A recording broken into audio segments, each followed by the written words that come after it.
Bien, je vous prie de m'excuser, Monsieur le Ministre, mais bon, il y a eu des votes et donc on est un peu en retard.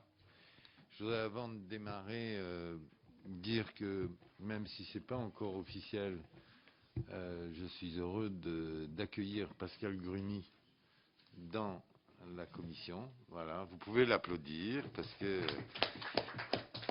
Pascal est évidemment passionné des questions européennes et donc.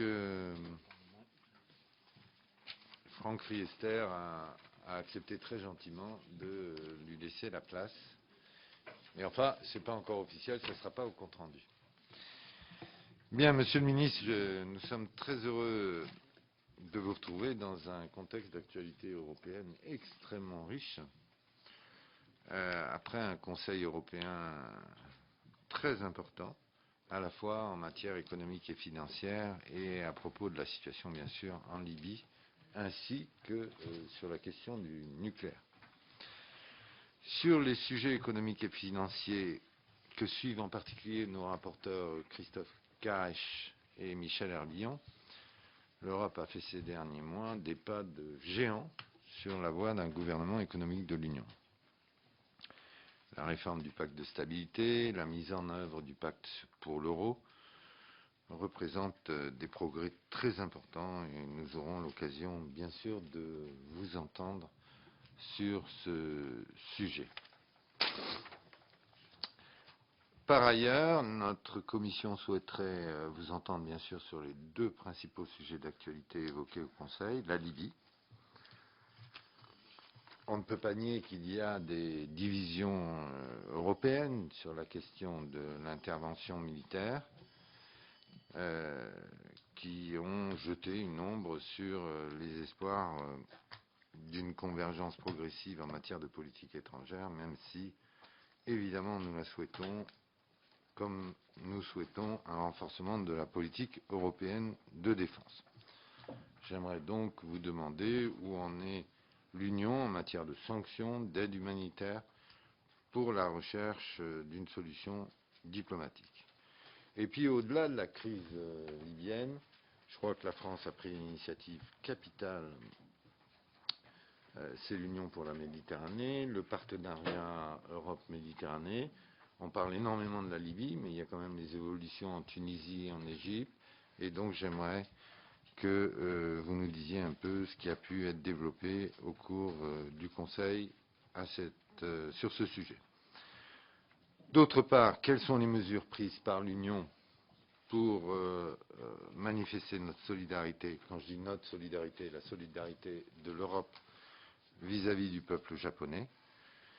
Et enfin, par rapport à la question nucléaire, on voit bien qu'il y a des évolutions diverses selon les pays, une position assez forte qui a été prise par la chancelière allemande.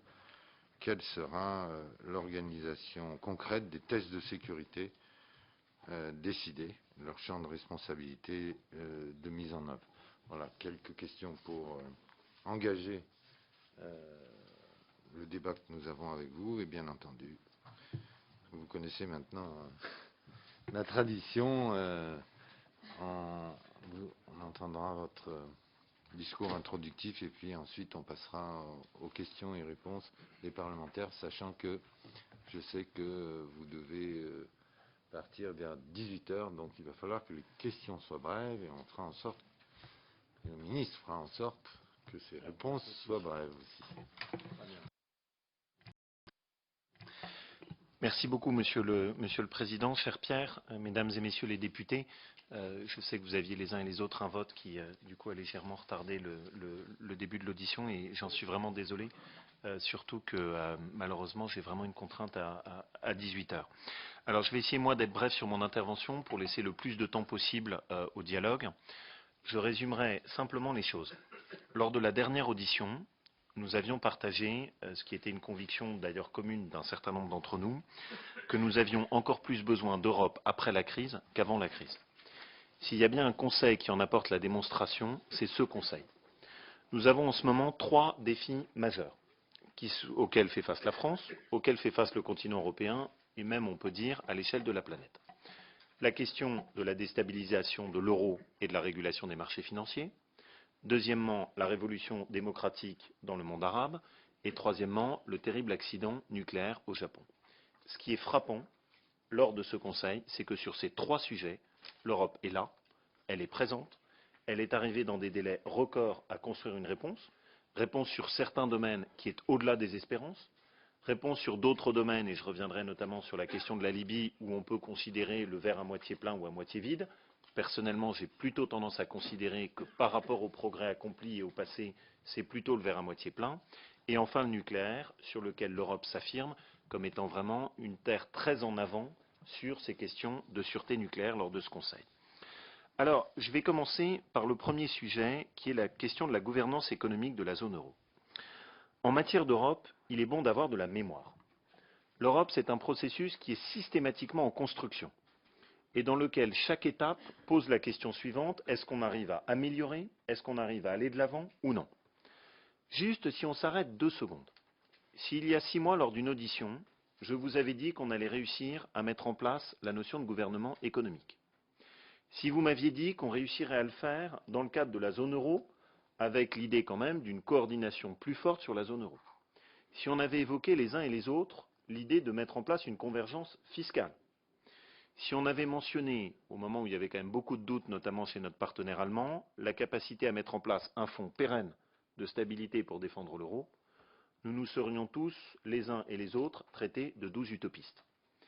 Et je crois qu'il faut bien réaliser en 6 mois l'immense travail collectif qui a été fait et qui sort sur des sujets qui étaient encore considérés il y a très peu de temps comme des tabous absolus que l'on considérait comme étant impossibles à ouvrir en termes de dossiers sur la scène européenne.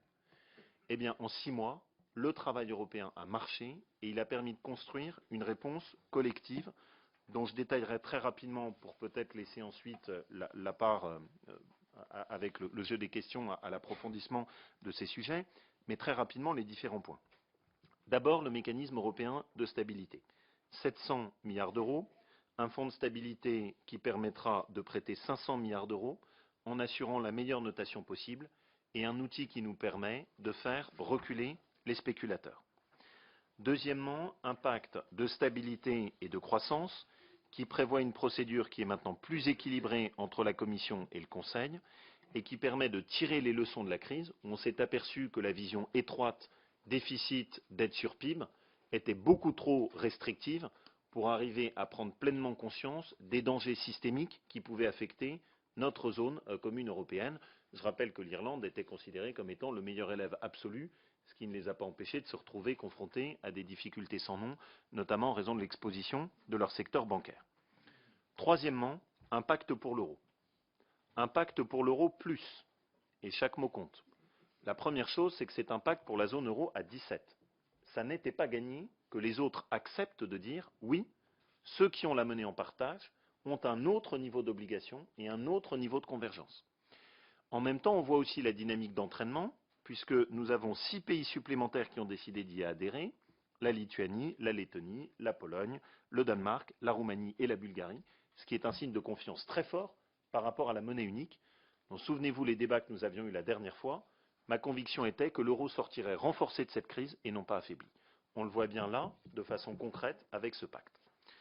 Un pacte pour lequel, et je sais que c'était certaines préoccupations qui avaient été exprimées, un pacte pour lequel l'important était qu'il soit équilibré.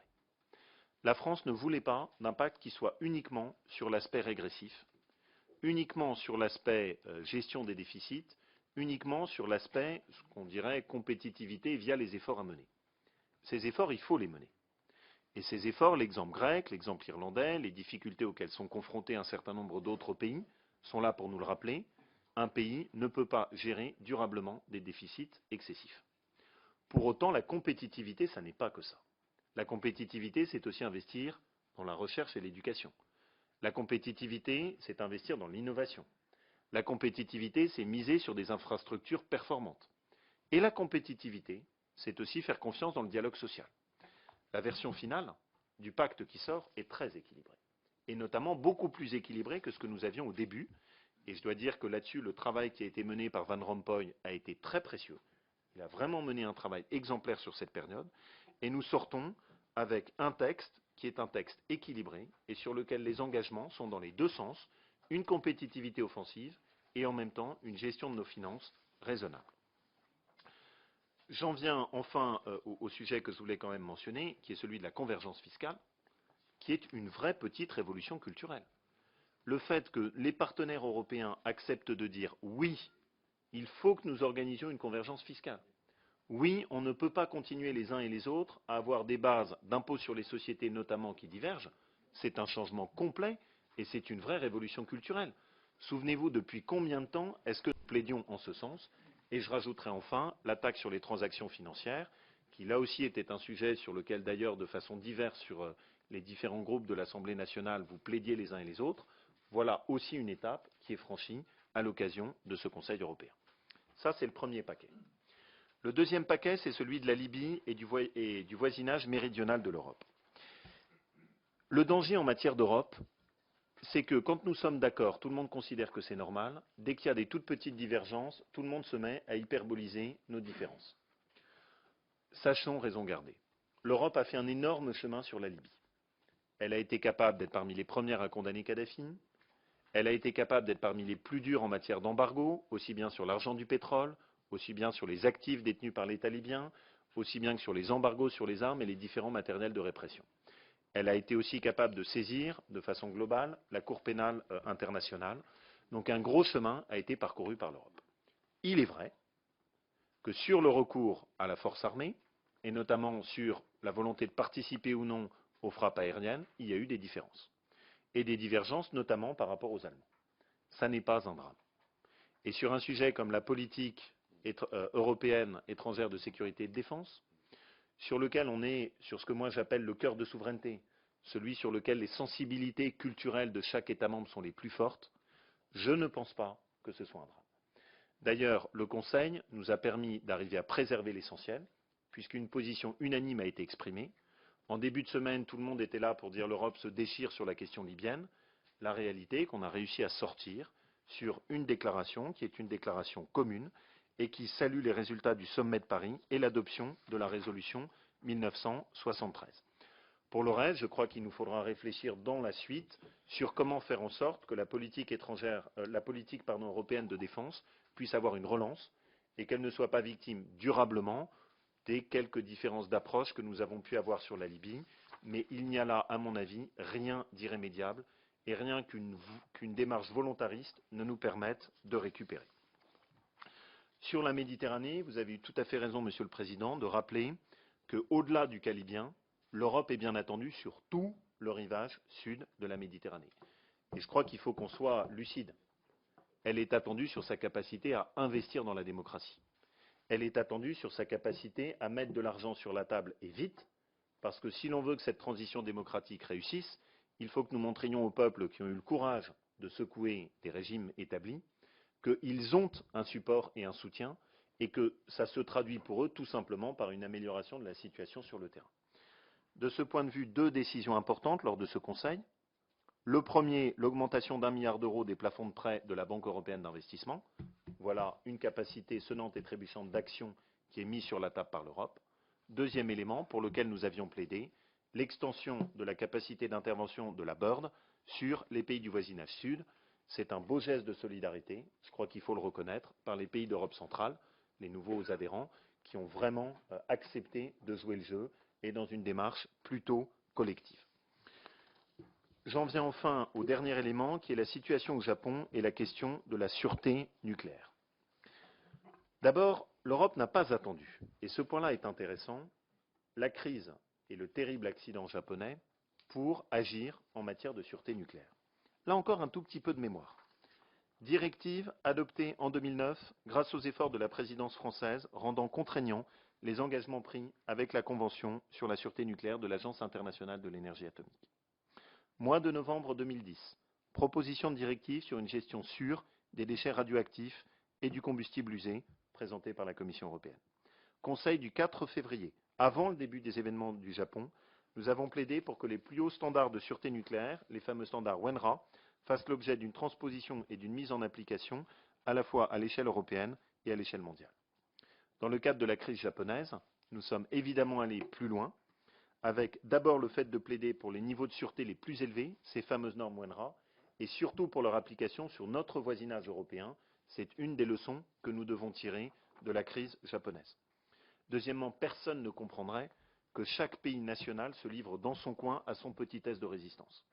De ce point de vue, nous avons milité pour que les tests de résistance soient coordonnés à l'échelle européenne et avec des standards qui soient communs et qui nous permettent vraiment de s'assurer de la qualité des audits et en prenant en compte les leçons qui sont les leçons de la crise japonaise. Ma conviction, en tout cas, sur ce sujet, c'est que c'est l'Europe qui nous pousse, c'est l'Europe qui nous amène à mettre les standards les plus hauts en matière de sûreté nucléaire.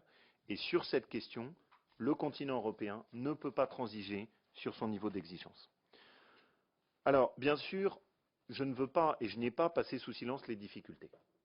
Je ne veux pas passer sous silence non plus les divisions, les points de résistance que nous avons. Mais je ne veux pas non plus qu'on repeigne tout en noir et qu'on ne soit pas capable de restituer l'extraordinaire mouvement qui a pu être possible au cours des derniers mois au niveau européen. Et je le résume simplement, nous avons traversé une année 2010 qui a été très difficile. Sur l'année 2011, pour moi, c'est l'année où l'Europe est de retour. Merci infiniment, Monsieur le Ministre, pour avoir décrit de façon brève mais extrêmement percutante le dernier Conseil européen. Donc je voudrais qu'on utilise la méthode européenne, puisque comme je vous l'ai dit, il faut qu'on termine à 18 h. Donc vous serez indulgent, mais j'utiliserai mon droit de vous interrompre si vous êtes... On va essayer de poser des questions rapides. Et on va les poser toutes en série, et le ministre pourra ainsi répondre peut-être parfois, quand les questions se recoupent, globalement à plusieurs interlocuteurs. Donc j'ai Daniel Garrigue, Pascal Gruny, Christophe Carèche, Michel Diefenbacher, Michel Delbas, Yves Bure, Marietta Caramanli et Gérard Voisin. Est-ce qu'il y a d'autres personnes qui souhaitent... Jérôme Lambert? Ah non, mais c'est pas possible que le whip socialiste ne s'exprime pas. Hein. Jérôme Lambert. Bien. Ah, c'est Christophe, oui, c'est vrai. Excuse-moi. Excuse-moi. Bien, ben on y va. Daniel Garrigue. 3 Oui, minutes, moi je voudrais 3 poser, minutes maxi. Hein. oui, brièvement deux questions. Monsieur le ministre, vous avez eu raison de souligner qu'il était important que le pacte sur l'euro plus ait été conclu signé entre les pays de la zone euro, auxquels s'ajoutent les 6 pays que vous avez évoqués.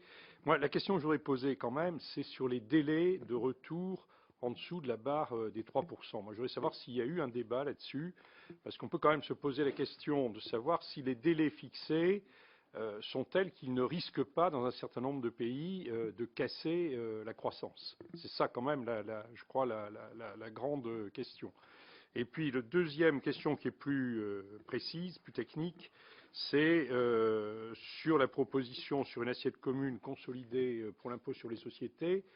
C'est vraiment un texte complètement élaboré qui est soumis par la Commission. Est-ce qu'il est déposé et est-ce que nous pourrons l'examiner prochainement ici en Commission des affaires européennes? Merci, Monsieur le Président. Alors, je vais essayer d'être brève. Donc, tout d'abord, sur la Libye, en fait, est-ce que concrètement, vous pouvez nous dire quel rôle l'Union européenne et la France entendent jouer pour la période de transition démocratique, comme on l'appelle? Moi, ce que j'ai constaté, c'est vrai que vous êtes assez satisfait en fait de ce que l'Union européenne a fait. Moi, je trouve que les débuts ont été très laborieux concernant la diplomatie européenne, qui démontre aussi les limites du traité de Lisbonne, parce que finalement, tout le monde s'en occupe et personne. Donc, c'est toujours compliqué. Et notamment, quel est le rôle de Madame Ashton? Parce que moi, j'ai souvent des questions. En fait, on n'entend pas parler. Sur la Libye, elle ne s'est pas exprimée. Donc voilà. Sur l'immigration, est-ce que vous pouvez nous dire si la question des réfugiés de Lampedusa a été évoquée? Et notamment, est-ce qu'il s'agit de réfugiés ou d'immigrants? Et enfin, dernière question. Moi, je regrette toujours qu'on ne parle pas beaucoup d'emploi dans ces conseils, alors que moi, je trouve qu'avec les multiples crises, je pense que remettre la personne humaine au centre de l'économie serait quand même tout à fait favorable pour nos différents pays. Donc, il n'y a pas de calendrier en fait par rapport justement à la stratégie 2020. On ne voit pas vraiment quels effets elle va produire, notamment dans la lutte contre la pauvreté, y compris en France. Ça traîne quand même. Et sur le Fonds social européen, qui est quand même l'instrument financier qui répond à ces différentes questions, le budget. Est-ce qu'on aura un budget suffisant pour répondre à ces objectifs? Et le règlement financier, je voulais attirer votre attention, Monsieur le Ministre, parce que le règlement financier est transversal et pour le FSE, finalement, très compliqué. Et quand on demande des simplifications, moi, je ne les vois pas. Et notamment, si le système se rapproche du système de la PAC, je crois que ce sera vraiment très, très compliqué pour ce fonds. Bah, Mais tu en as posé des questions. Christophe Cariche. Oui, Monsieur le Ministre, vous avez raison d'être optimiste parce que c'est vrai que le Conseil, finalement, par rapport aux incertitudes qui étaient importantes avant, s'est plutôt bien déroulé. Mais en même temps, je crois qu'il faut être aussi très lucide et se dire qu'il y a peut-être une étape qui a été franchie, mais qu'on est loin d'avoir résolu les problèmes. Sur ce plan, deux choses. La première, c'est que on a accepté, quand je dis on, les pays européens, c'était des conditions qui étaient en partie mises par l'Allemagne, des conditions notamment en matière de réduction de la dette qui me semblent hors d'atteinte pour un certain nombre de pays. Donc je ne sais pas du tout comment ces choses-là vont être appliquées. Deuxièmement, il y a encore toute une série de pays qui restent en grande difficulté, à commencer par la Grèce, l'Irlande. On voudrait d'ailleurs savoir où on en est sur le plan irlandais, puisqu'ils refusent pour l'instant d'abaisser l'impôt sur les sociétés, donc les conditions qu'on leur pose. J'ai vu que la BCE venait à leur secours, alors on ne comprend pas trop ce qui se passe. Et puis le Portugal, évidemment, qui reste aussi en grande fragilité. Moi, le sentiment que j'ai, c'est qu'à force de ne pas essayer d'aborder, de mettre sur la table l'ensemble des questions et de les régler au coup par coup, au cas par cas, sous la contrainte, ça va finir par coûter beaucoup plus cher et ça va finir par être beaucoup plus impactant pour l'économie européenne que si on avait pris les choses à bras-le-corps dès le début, et on voit ce processus se dérouler. D'ailleurs, je n'en tiens pas pour responsable principalement la France, parce que je crois que dans cette affaire, la position de l'Allemagne pèse beaucoup. Enfin, sur le nucléaire, et j'en termine, je crois qu'on n'échappera pas à un débat européen sur le nucléaire, avec des demandes fortes sur le nucléaire de nos partenaires, à commencer par l'Allemagne, et je pense que la France devrait s'y préparer.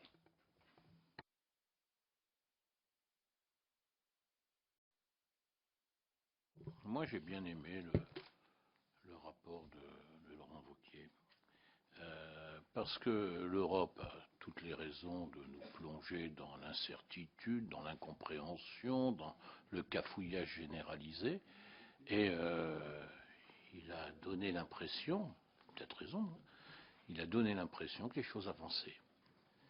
Or, je pense que pour ceux qui croient en la construction européenne, même dans les pires moments, il faut garder à l'idée que ça peut avancer et que ça doit progresser. Donc j'ai bien aimé la tonalité qui était dans son intervention.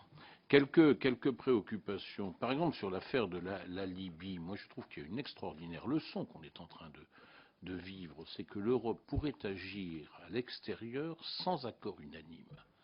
Et ça, je crois que c'est important. Il ne faut pas croire que sur la dimension extérieure, l'Europe sera toujours au diapason. C'est pas vrai. On a des histoires, des cultures, des raisons d'être différents souvent.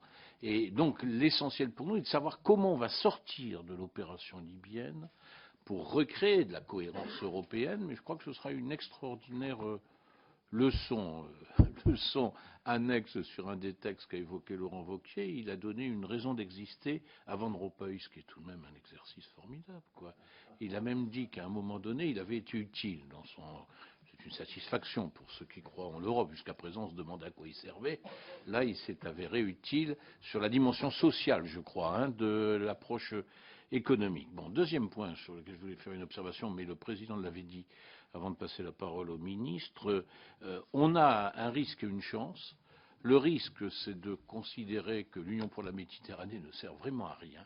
Une chance, c'est de lui donner une raison d'exister. Et là, franchement, on est devant une page blanche, avec des interlocuteurs qui ont changé pour partie, dont les préoccupations ont extraordinairement changé, et je trouve que la France se glorifierait à être la première à faire des avancées qui seraient intéressantes. Je me permets de faire une suggestion au ministre. Si vous faisiez le recensement du nombre de collectivités territoriales qui ont du partenariat avec des villes en Tunisie, en Égypte et sur certains de ces territoires, vous verriez qu'il y a peut-être là un vecteur intéressant d'approche concrète où les choses pourraient peut-être recréer du lien qui serait, à mon avis, utile. Troisième point sur lequel je souhaiterais avoir une perception du ministre, au lendemain des élections en Allemagne, au lendemain du débat nucléaire en Allemagne, où va-t-on sur la relation franco-allemande? J'ai le sentiment que la chancelière n'est pas consolidée d'une façon extraordinaire. Je crois qu'au Bundesrat, elle sera minoritaire. Ça vaut la peine de s'interroger sur quelle est la nature de la relation franco-allemande dans la prochaine période. Un mot sur un sujet qu'il n'a pas évoqué. On lance le réexamen du rapport sur la politique de cohésion. Dans ce rapport sur la politique de cohésion, il y a une idée qui est en train de germer, qui est l'idée d'une catégorie intermédiaire sur les régions qui pourraient bénéficier de la politique de cohésion.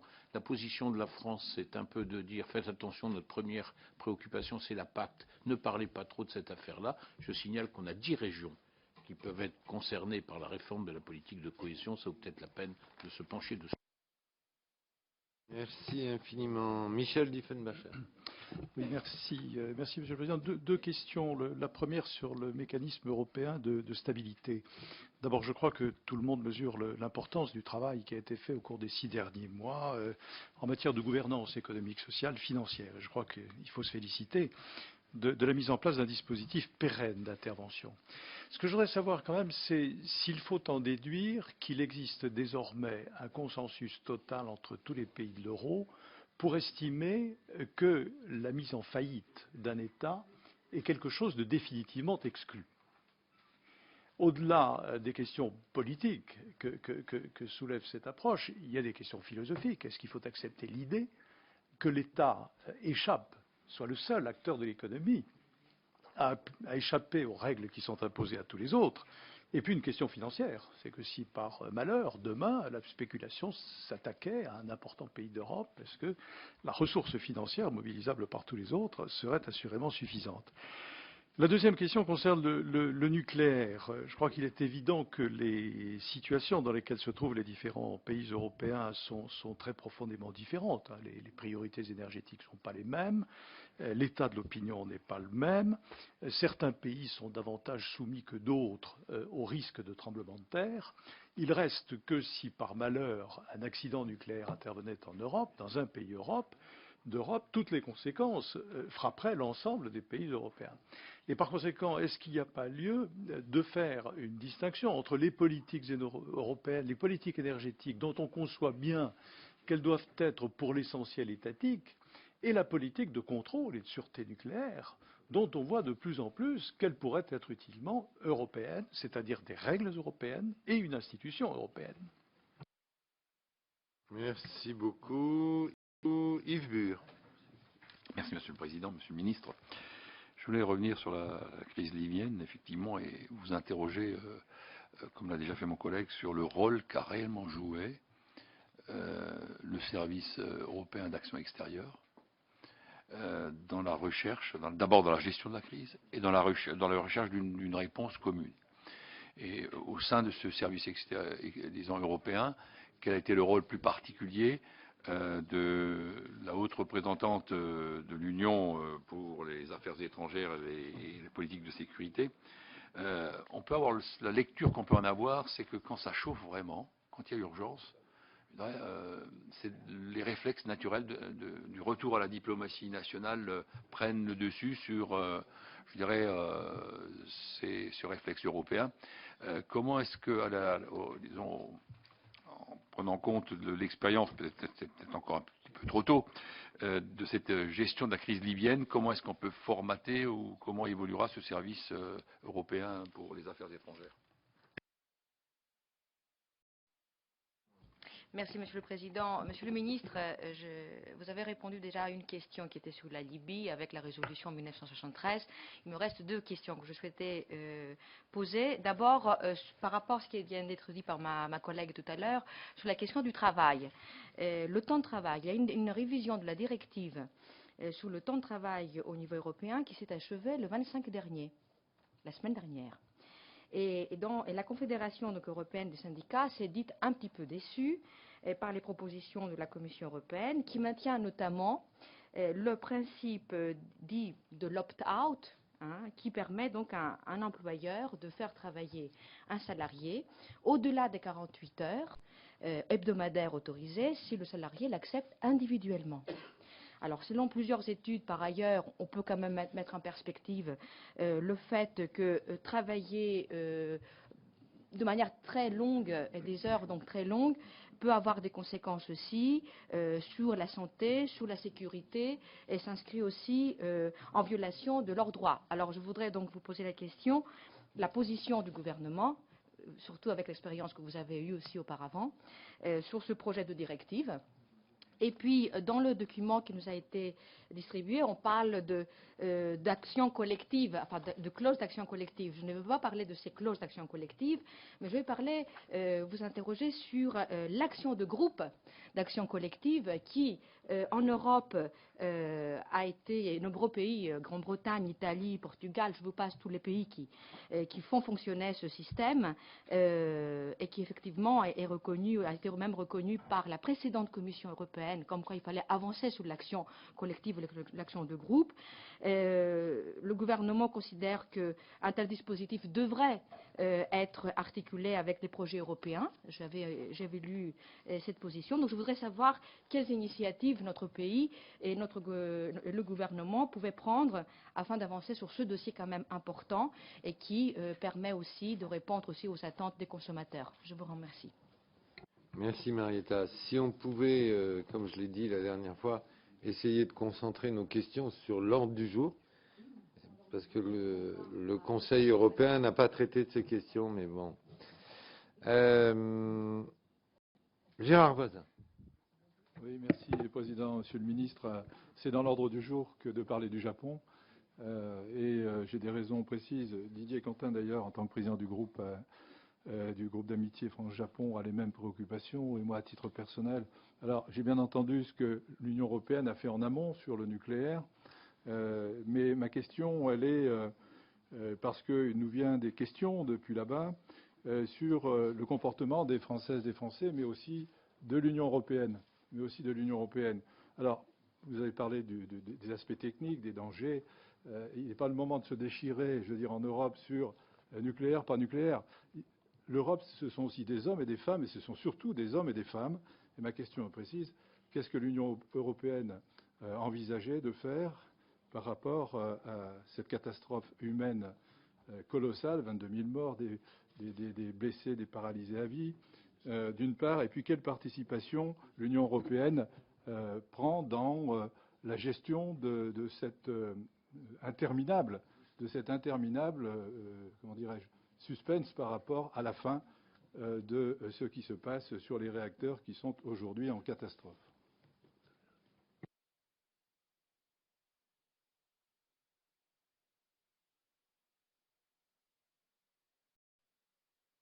Est-ce que, Monsieur le Ministre, vous pouvez confirmer ce qui va de soi, a priori, mais sur la mesure qui concerne le remboursement de la dette pour les États qui dépassent le quota de 60% du PIB.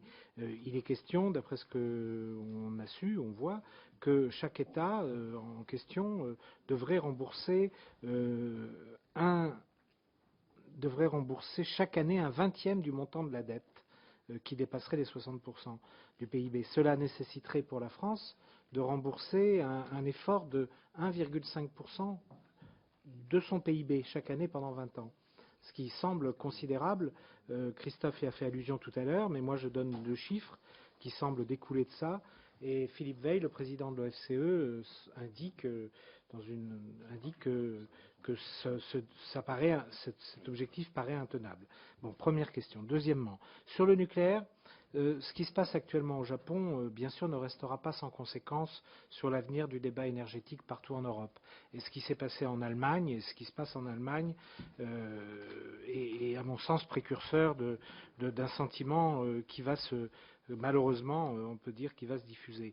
Mais j'ai été étonné quand même de vous entendre dire que dorénavant, on allait veiller à ce que les normes optimales soient appliquées. Parce que moi, qui ai jusqu'à présent toujours défendu le nucléaire, je dois le dire, j'ai toujours pensé que je défendais quelque chose qui était parfaitement au top du top concernant les normes, et que c'est pas demain qu'il faudra appliquer des normes optimales. Hein, voilà. Donc, je voudrais. Voilà. Hein, donc, et enfin, là, on me coupe ma parole, Monsieur le Président, c'est inadmissible. Sur la Libye. Ils sont bons chez EDF quand même, hein. Ils sont très bons. Sur la Libye, j'ai entendu notre collègue Michel Delbar considérer que maintenant, finalement, la leçon de tout ça, c'est que l'on puisse agir au plan européen en dehors de la règle de l'unanimité. Et certains pourraient s'en féliciter. Bien sûr, ça nous interroge, mais je me demande si quand même l'avenir de l'Europe en matière de politique extérieure, c'est finalement de considérer qu'heureusement on peut s'en tenir à autre chose que l'unanimité et finalement à terme risquer de revenir purement et simplement à des règles, je dirais, des intérêts nationaux. Bon, et à mon sens, c'est pas une excellente chose. C'est vrai que l'Allemagne, cette fois-ci, a pris le parti, c'est la première fois, je crois, de son histoire moderne, que l'Allemagne se dissociait à la fois des Américains et des Français. Ça pouvait être l'un ou l'autre, mais il y avait toujours un lien dans ce qui était des grandes décisions internationales. Donc c'est à souligner et ce n'est pas forcément gage, je dirais, d'un grand avenir pour une politique européenne internationale. Enfin, voilà ce que je voulais dire. Merci, Monsieur le Président. Je serai rapide. Monsieur le Ministre, moi j'ai une question très précise concernant le nucléaire. Alors on ne peut que se réjouir de l'audit qui a été décidé sur toutes les installations nucléaires dans l'Union européenne. Moi j'ai dans ma circonscription une centrale nucléaire qui est à quelques kilomètres du Luxembourg et de l'Allemagne. Vous connaissez les positions des 2 pays quant à leurs inquiétudes sur le risque nucléaire. Aujourd'hui, on prend des mesures pour vérifier les installations. Le risque zéro n'existe pas et c'est une pro-nucléaire qui vous dit ça. Qu'est-ce que se passe-t-il en cas d'évacuation, s'il devait y avoir des évacuations de masse, en termes d'organisation de l'évacuation? Quand on est sur un territoire frontalier comme ça, aujourd'hui, il n'y a pas de procédure standardisée. Les Français n'ont pas la discipline, excusez-moi de le dire, des Japonais.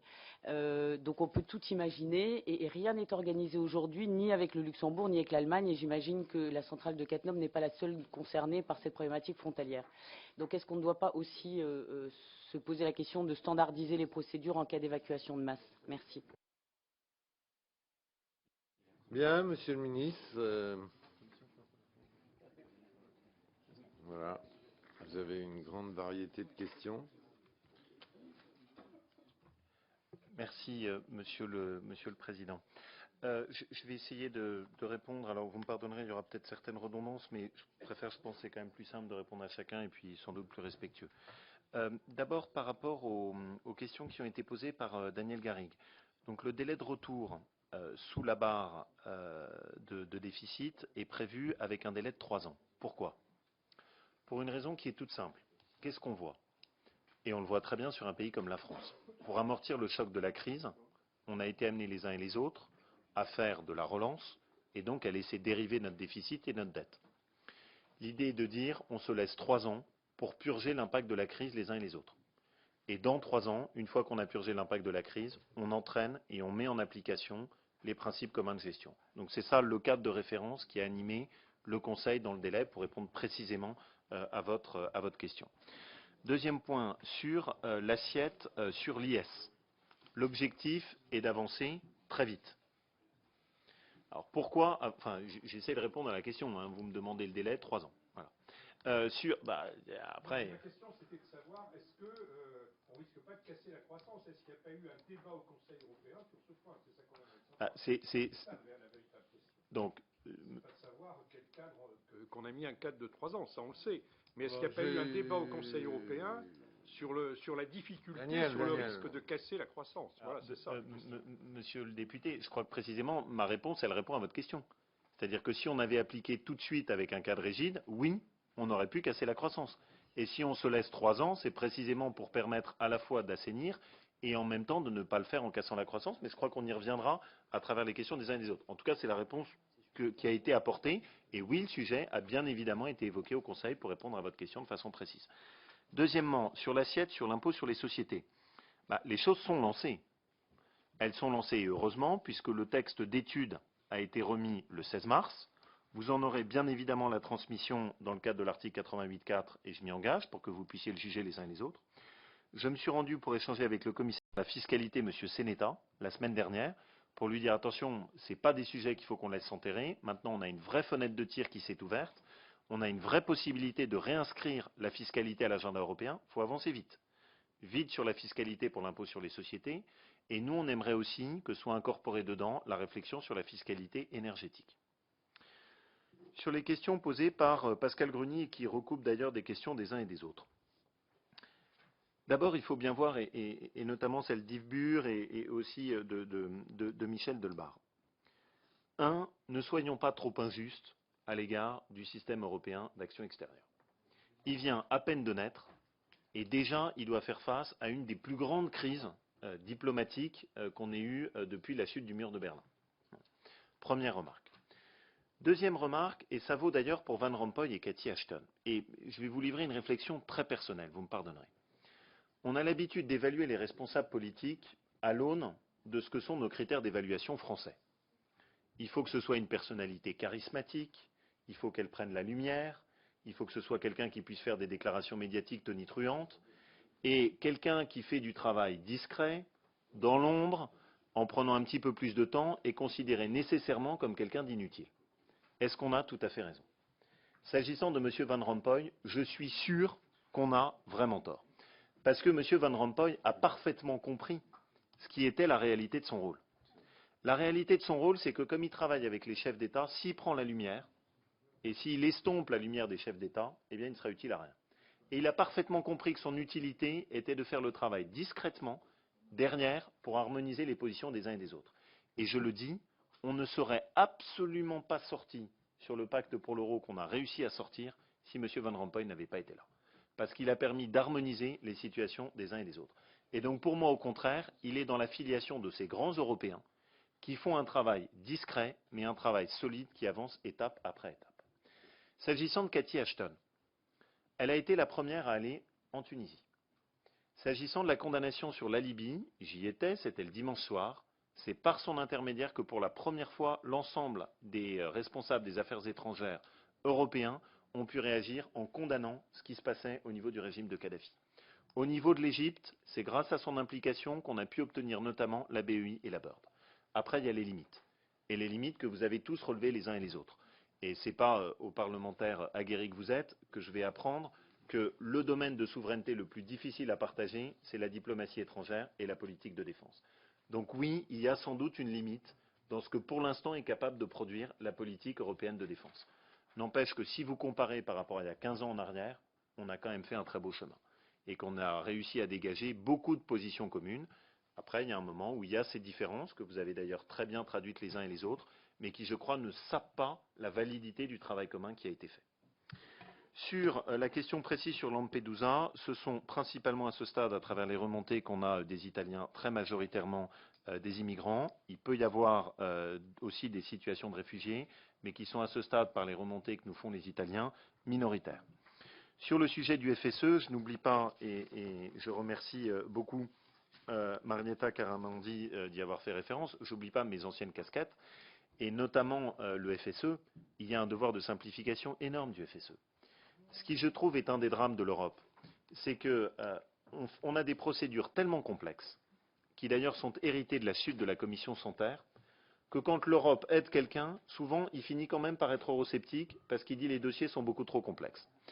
Et on essaye de porter le fer, ça vaut pour l'aide aux collectivités locales, ça vaut pour l'aide aux associations, ça vaut pour l'aide aux PME, en ayant, et je suis intervenu dans ce sens lors du dernier CAG qui préparait le Conseil, pour dire il faut de la simplification. Les complexités de procédures qu'on a sont mortifères pour l'Europe, et elles ne sont pas une fatalité. Il n'y a pas de fatalité à ce qu'on soit aussi compliqué. Et notamment ce pourquoi on milite, c'est un système où on fait confiance a priori et on contrôle a posteriori. Ce n'est pas si compliqué que ça à faire. On verra, on n'y arrivera peut-être pas. Et je rajouterai aussi une deuxième chose, il faut que la France balaye devant sa porte. Parce que souvent, c'est nous qui avons complexifié les procédures, là où l'Europe ne demandait pas forcément ce luxe de procédure et de contrôle.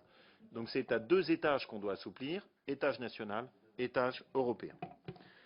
Sur l'intervention de M. Karesh. D'abord, s'agissant de la Grèce, on a précisément fait un geste dans leur sens. J'aurais dû le mentionner, pardonnez-moi. On réduit de 100 points de base leur remboursement. C'est un signe important. La Grèce a vraiment été courageuse. Ils ont vraiment pris des décisions qui n'étaient pas faciles. C'est normal de les soutenir. S'agissant de l'Irlande, on est très clair. Il n'y aura aucune renégociation des conditions si l'Irlande ne fait pas un geste sur l'impôt sur les sociétés. Vous ne pouvez pas avoir un pays qui pratique un taux d'impôt sur les sociétés qui peut être considéré comme étant non coopératif et qui, par ailleurs, demande la solidarité de l'ensemble des États membres et en plus une solidarité renforcée. Donc on est très au clair, ça a été clairement exprimé, clairement dit, notamment par Nicolas Sarkozy et Angela Merkel. Il n'y aura pas d'assouplissement s'il n'y a pas un geste qui est fait de la part des autorités irlandaises. Pour le reste, je comprends très bien l'interrogation de dire est-ce qu'on réagit crise après crise. Je crois que ce qui fait la bascule de ce Conseil, c'est que pour la première fois, on a agi sans être dans un climat de crise par rapport à une crise urgente sur laquelle on aurait dû répondre dans le cadre de l'euro. Et c'est ce qui me semble peut-être le point le plus marquant de ce Conseil. C'est que là, ce n'est pas l'Europe qui agit sous la pression de la crise, c'est en gros, on a mis en place des outils pérennes sans avoir la dictature de l'urgence. On n'avait pas la Grèce, on n'avait pas l'Irlande, on n'avait pas une pression immédiate. Ensuite, on va voir. On n'a pas le Portugal, pour l'instant. Et donc, je pense que ça peut... on a un cadre dans lequel l'Europe a plutôt été, dans le cadre de ce Conseil, sur une action sereine, où on essaie de se doter sur des instruments qui sont dans la durée. Mais, je suis d'accord, on n'est pas encore sorti du sujet et on doit rester très attentif. Sur le nucléaire, et ce qui relève d'ailleurs d'interventions que vous avez fait les uns et les autres, je rassure tout de suite Jérôme Lambert, évidemment, oui, on applique les normes et les normes les plus élevées. Notre travail, c'est plutôt de s'assurer que tous l'appliquent, et y compris en dehors de la zone Europe, notre voisinage immédiat, et que les normes WENRA deviennent la règle mondiale. C'est ça le travail de l'Europe, et ce pourquoi on se bat. Sur le nucléaire, je rappelle la distinction. Le policy mix, enfin, pardonnez-moi, l'équilibre en termes de politique publique énergétique relève de chaque État national. Par contre, et on est tout à fait d'accord dessus, serait absurde l'idée de dire que chacun va contrôler dans son coin sa petite centrale nucléaire sans qu'on ait une vision européenne, alors qu'il est évident qu'un accident nucléaire ne s'arrête pas aux frontières. Alors, j'y ajouterai un tout petit point sur ce sujet. C'est bien pour ça que nous avons plaidé au niveau de la France pour qu'il y ait une coordination par le biais de l'agence ENSREG qui va être chargée de la coordination des audits et du cadre des audits pour s'assurer qu'on est au même niveau d'exigence pour tout le monde, que ce soit en France, en République tchèque ou en Hongrie. Merci beaucoup à Michel Delbar de son soutien, mais j'y vois la trace de l'artisan de la coopération transfrontalière qu'on évoquait à l'instant. Et surtout, je retiens ce qu'il a souligné, qui est à mon avis une très bonne idée, sur le rivage sud de la Méditerranée, c'est aussi d'explorer tout ce qui existe au niveau des collectivités locales. Et là, je trouve qu'il y a quelque chose qui est très pertinent, sur lequel on a peut-être intérêt à avoir une coordination de la vision européenne. Sur la Libye, je crois avoir répondu au rôle de M. Van Rompuy, qui a quand même été surtout sur la dimension euro et tout ce qui était autour des mécanismes de stabilisation. Pour l'UPM, je ne peux pas dire mieux que ce que vous avez dit. La meilleure façon de donner un sens à l'UPM, c'est de ne pas la couper de l'Union européenne. et je crois que c'est une des leçons qu'on doit tirer des difficultés dans lesquelles a été l'UPM au cours des 2 ans qui se sont écoulés, on a trop coupé son mécanisme de gouvernance du mécanisme de politique de voisinage de l'Union européenne. L'argent est là, les mécanismes de travail et de coopération sont là. Il faut donc appareiller les 2 objets et faire en sorte que l'UPM soit bien une composante à part entière de notre politique de voisinage. Et du concret. Moi, je fais partie de ceux qui croient à de la diplomatie concrète, qui est visible, tangible. Il y a des points précis sur lesquels on peut travailler. Un office euro-méditerranéen de la jeunesse, un plan de dépollution de la Méditerranée, l'utilisation de fermes solaires. Ça, c'est du concret et tangible. Tout le monde ensuite peut comprendre à quoi sert l'UPM. Si on est sur des grands principes, des grands sommets, il n'y a rien qui avancera. Ça, c'est quand même aussi une des leçons des pères fondateurs. Sur les zones intermédiaires, ne soyons pas fermés sur le sujet, mais ne soyons pas dupes non plus. Moi, ce que je veux voir, c'est qu'est-ce qui rentre dedans et est-ce qu'au total, on en bénéficie ou est-ce qu'on n'en bénéficie pas. Alors, je sais que vous avez eu une séance de présentation avantageuse par le commissaire européen chargé de cette politique. Il faut quand même qu'on soit vigilant, il faut bien qu'on expertise les propositions qui sont sur la table et s'assurer que c'est vraiment intéressant et qu'on n'est pas sur une discussion un peu des instruments qui, au total, pourraient être préjudiciables globalement à notre pays et surtout à la politique de cohésion européenne. Donc je ne fais pas la bascule avec la PAC, je le regarde en tant que tel, et est-ce qu'en tant que tel, ça a du sens ou non. Sur la relation franco-allemande, où est-ce qu'on va? Je suis profondément convaincu qu'on a besoin d'une relation franco-allemande mature. Ce que j'entends par là, c'est que le temps des grands artisans de la relation franco-allemande, qui la faisaient vivre un peu sur une musique très romantique, avec beaucoup le souvenir des souffrances passées et des épreuves de l'histoire, est derrière nous. Et qu'on est maintenant sur une relation franco-allemande qui repose sur une nouvelle génération, qui assume les intérêts nationaux des 2 pays, mais qui comprend que notre intérêt mutuel est toujours d'essayer de mettre d'abord un intérêt européen qu'on dégage conjointement. Ça ne veut pas dire qu'on oublie l'histoire, mais ça veut dire qu'on ne peut pas être uniquement sur une invocation un peu incantatoire de notre histoire. Maintenant, ce qui me frappe, c'est que cette relation franco-allemande tient très bien le choc et qu'on est même plutôt dans une phase très haute de cette relation. Sur l'euro, on y est arrivé. Sur notre approche de la recherche et de l'innovation, on a les mêmes positions. Sur l'énergie, où il pouvait y avoir un vrai risque de divergence, l'Allemagne a accepté et a respecté les positions qui étaient les positions de la France. On n'a pas de grosses divergences qui se soient exprimées lors du Conseil européen. Et donc mon analyse, c'est que la Libye fait partie de ce que j'appelle les 2 dossiers sur 10, sur lesquels, quand on met 10 dossiers européens sur la table, la France et l'Allemagne n'arrivent pas à se mettre d'accord. Oui, il y en a 2 sur 10.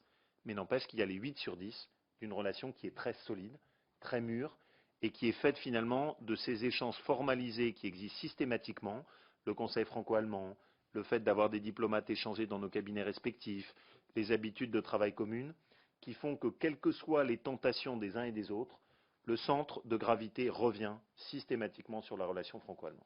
Donc je suis assez confiant sur le fait que l'Allemagne n'a pas choisi une voie germano-centrée. Je crois que ça, il faut bien le reconnaître. Angela Merkel, quel que soit le jugement de politique intérieure qu'on peut porter sur elle, a fait un choix qui était un choix européen et qui n'était pas un choix qui était pour elle favorable en termes de sondage et d'opinion interne. Et ça, je crois qu'il faut quand même lui en rendre justice. Parce qu'en Allemagne, le plus populaire aurait sans doute été de dire on élague l'euro. Elle n'a pas fait ce choix-là. Et ça, je crois qu'il faut quand même lui reconnaître. Vu de notre point de vue, c'est quand même un choix très européen qui a été fait par Angela Merkel. Sur la question d'Yves Bure, je crois y avoir répondu. Ce qui me permet aussi de rebondir sur les préoccupations exprimées par Jérôme Lambert. On a les coopérations renforcées. On a en matière d'application du service européen d'action extérieure la possibilité d'avoir de l'abstention positive.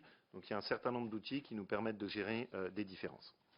Sur les questions de Marietta Karimandi, ce que je vous propose, c'est qu'on vous bascule les réponses donc, sur ces 2 sujets précis qui effectivement n'ont pas été évoqués au Conseil européen, mais pour ne pas vous laisser en souffrance, je vous propose que dès demain, vous ayez les réponses précises sur ces 2 questions qui sont des vraies questions. Et la directive temps de travail et les actions de groupe, elles sont parfaitement légitimes, mais elles n'ont pas été évoquées au Conseil. S'agissant de l'aide européenne au Japon, sur lequel je sais que Gérard Voisin et Didier Quentin sont tous les 2 très attentifs, merci de me permettre de rebondir dessus. Il y a une aide qui est une aide, je dirais, pas humanitaire, parce que ce n'est pas forcément le terme approprié, mais une aide de solidarité et de prise en compte de la souffrance immédiate de ce qui se passe au Japon. Besoin en eau, très important, ça a été sous-estimé, mais l'eau, et notamment les pollutions nucléaires sur l'eau, font qu'il y avait des vrais risques de rupture d'approvisionnement de l'eau. On s'est efforcé d'agir là-dessus. Fourniture de systèmes de purification, fourniture de systèmes de couverture et de matelas, coordination avec la constitution d'une équipe d'experts pour coordonner l'aide européenne, avec l'appui de spécialistes de la radioactivité, mise à disposition d'un expert humanitaire dans le cadre de l'équipe des Nations Unies, ainsi qu'un agent de liaison pour assurer la coordination avec les autorités japonaises. 70 tonnes d'aide qui ont été distribuées sur place grâce au soutien d'un détachement européen qui a assuré une partie de la logistique et notamment un détachement français. 2 avions qui ont été envoyés en plus des aides bilatérales par le biais de l'Europe. Et enfin, une assistance financière qui s'est concentrée sur la Croix-Rouge européenne, Croix-Rouge japonaise, pardon, avec 10 millions d'euros d'aide qui ont été distribués. Voilà concrètement ce que l'Europe a déployé. Et ce sont des sujets sur lesquels maintenant il y a une vraie expertise européenne. Et en plus, une commissaire européenne qui est vraiment de talent et qui fait un bon travail. Elle l'avait déjà montré sur Haïti. Et je trouve que là-dessus aussi, elle montre un vrai investissement et une vraie capacité de réaction qu'il faut lui reconnaître. Sur le pacte de stabilité, donc la règle est 1/20 de l'écart. Si par exemple on a un pays qui est à 90% de dette, oui, 1/20 donnerait à peu près une réduction de la dette de 1,5%. C'est donc soutenable. C'est donc soutenable. Et sur notre sentier, on est déjà revenu, nous, de 9% à 6%. Donc on voit bien que sur le déficit, là je parle du déficit, pas de la dette, on a la capacité à agir et à agir vite. Par ailleurs, certaines dépenses en sont exclues. Je pense par exemple à la Pologne, qui a entrepris une vaste réforme de ses retraites avec un système qui était hérité notamment de la période soviétique et sur lequel il y a une prise en compte des spécificités d'un certain nombre d'États membres. Sur le nucléaire, donc j'ai répondu, et sur la Libye, j'ai répondu. Enfin, sur la question qui est posée par Anne Gromersch, je sais à quel point Madame le député Gromersch est très investie sur ces questions franco-luxembourgeoises. J'aurai d'ailleurs le plaisir avec elle d'installer le 21 avril la commission franco-luxembourgeoise. Alors, je ne sais pas si c'est le thème le plus approprié à mettre sur la table en premier, mais ça fait partie de thèmes qu'on peut peut-être garder pour une étape un peu supplémentaire. Ce n'est pas un petit sujet. Et il y a peut-être aussi un petit travail conjoint qui peut être fait en la matière si elle le souhaite. Voilà. Bien, merci beaucoup, Monsieur le Ministre. Cher Laurent, je voulais vous dire que on a fait en 1 heure, mais je voudrais dire qu'on a eu beaucoup de débats européens ces derniers temps, dans l'hémicycle, etc. Et je trouve que cette formule de questions-réponses qui va directement au cœur du sujet est tout à fait passionnante. Et merci beaucoup d'avoir accepté de répondre à toutes les questions. Je voudrais vous raccompagner, mais je voudrais juste annoncer que Pierre Forgue et Marc Laffineur sont désignés comme rapporteurs, justement, Monsieur le Ministre, sur l'harmonisation de l'assiette de l'impôt sur les sociétés, et que nous allons essayer d'ailleurs de travailler avec un député allemand, voilà, de la commission homologue, et Marie-Louise Faure et Jérôme Lambert sur les relations Union européenne-Chine. Voilà. Merci beaucoup, merci infiniment à vous tous.